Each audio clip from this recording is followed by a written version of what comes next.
You don't just drink Coca-Cola, you crave it. The cold fizz hitting your throat, the sharp sweetness, the instant rush of satisfaction. It feels harmless, just a drink, a habit, a preference.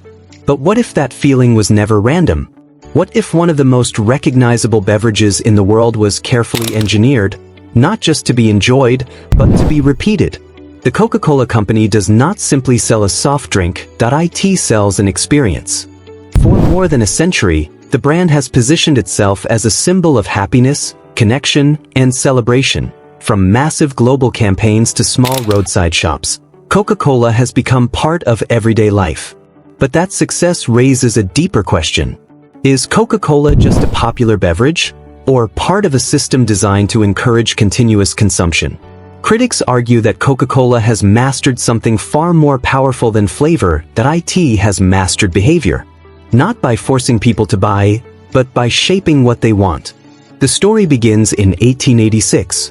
A pharmacist named John Stith Pemberton created a syrup intended as a medicinal tonic. It was originally sold in pharmacies, promoted as a remedy for fatigue and headaches.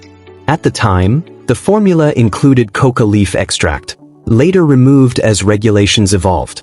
What started as a small experiment quickly transformed. Under businessman Asa Candler, Coca-Cola expanded aggressively, but the real innovation was not the drink itself. It was the idea behind it. From the beginning, Coca-Cola was marketed not as a product, but as a feeling. Coca-Cola's success begins with its formula that it is not a random blend of ingredients, but a precisely engineered combination designed to create a consistent sensory response. Sugar delivers immediate sweetness and a quick sense of pleasure. Caffeine adds a mild stimulant effect, increasing alertness and reinforcing the experience. Carbonation sharpens the texture, creating a crisp, refreshing sensation with every sip. Together, these elements interact with the brain's reward system. When sugar is consumed, it can trigger the release of dopamine, a neurotransmitter associated with pleasure and motivation. This response encourages the brain to recognize the experience as enjoyable. Over time, repeated exposure strengthens this association. The drink becomes familiar, predictable, and satisfying. This does not make Coca-Cola equivalent to addictive substances in a clinical sense. However, it does make it highly appealing and habit-forming. The brain remembers the reward, and naturally, it seeks to experience it again. One of the Coca-Cola Company's strongest advantages is consistency. A bottle of Coca-Cola tastes nearly identical, whether you are in New York, Tokyo, or Karachi. That level of reliability builds trust over time. Consumers know exactly what they are getting. No surprises. No uncertainty. This predictability removes risk from the decision, and when there is no risk, hesitation disappears. Gradually, familiarity turns into preference. The product becomes a safe, dependable choice. So when people want something refreshing and known, they don't search for alternatives. They return to what they already trust. And that repeated return is what quietly builds long-term habit. The Coca-Cola Company does not market ingredients. It markets emotion. Its campaigns rarely highlight what the drink contains. Instead, they focus on what the brand represents. Happiness, friendship, celebration, belonging. Over decades, Coca-Cola has positioned itself inside meaningful moments, holidays, family gatherings, and shared experiences. It is not just present during those occasions. It becomes part of them. Through repetition, this association grows stronger. The product is no longer just a beverage. It becomes a symbol tied to positive feelings.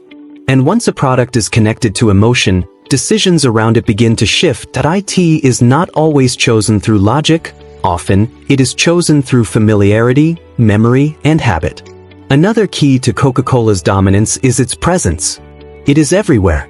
Supermarkets, restaurants, street vendors, vending machines, airports, even remote locations. This level of distribution is not accidental. It eliminates friction. When a product is always available, the effort required to consume it disappears. And when effort disappears, frequency increases. Consumption becomes routine. The Coca-Cola Company has refined not only what it sells, but how it sells it. Its packaging strategy is designed with clear psychological intent. Different bottle sizes serve different behaviors. Smaller bottles feel convenient and controlled, encouraging quick, individual purchases. Larger bottles suggest value and are often positioned for sharing, increasing total consumption. The iconic contour bottle adds another layer that IT is instantly recognizable, even in low visibility, even by touch. That familiarity strengthens brand recall without conscious effort. Packaging, in this case, is not just visual design. IT is a behavioral tool. It influences how often people buy, how much they drink, and how they experience the product overall. Over time, these small design choices compound.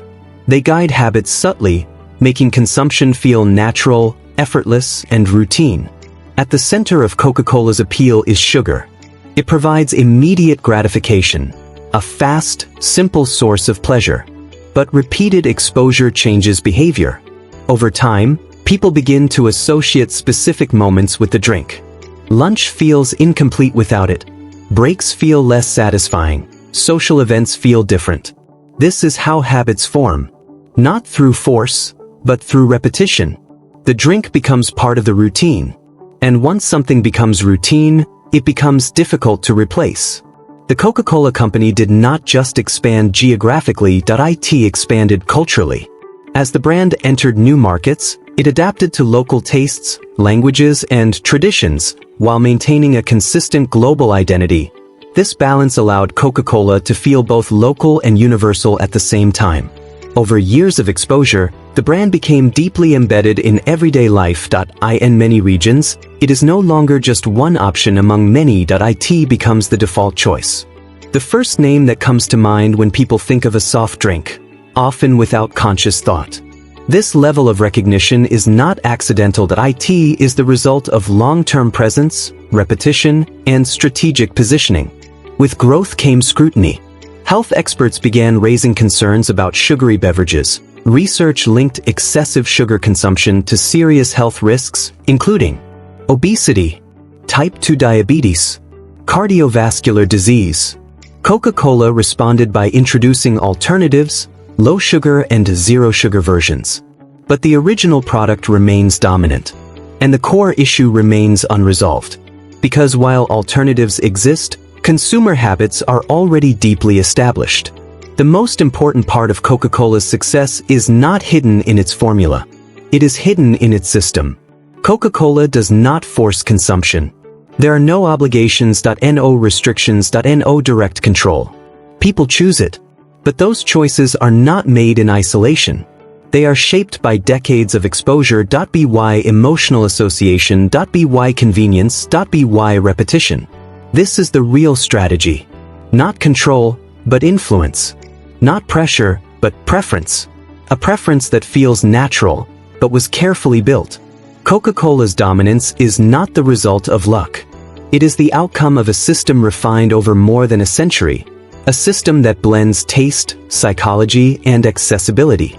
It shows how something simple can become deeply embedded in human behavior. The real question is not whether Coca-Cola is addictive in a clinical sense. The real question is this: how powerful can a product become when it understands not just what people consume, but why they return? Because when something feels familiar, when it feels rewarding, and when it is always within reach, it stops being a decision. It becomes a pattern. And patterns quietly shape the way we live. If this made you see something ordinary in a different way, then you're already paying closer attention than most. Because behind everyday products, there are systems, strategies, and silent influences shaping behavior. And this is just one of them. More stories like this are coming, deeper, sharper, and harder to ignore. So if you want to keep uncovering what's really going on beneath the surface, stay with us.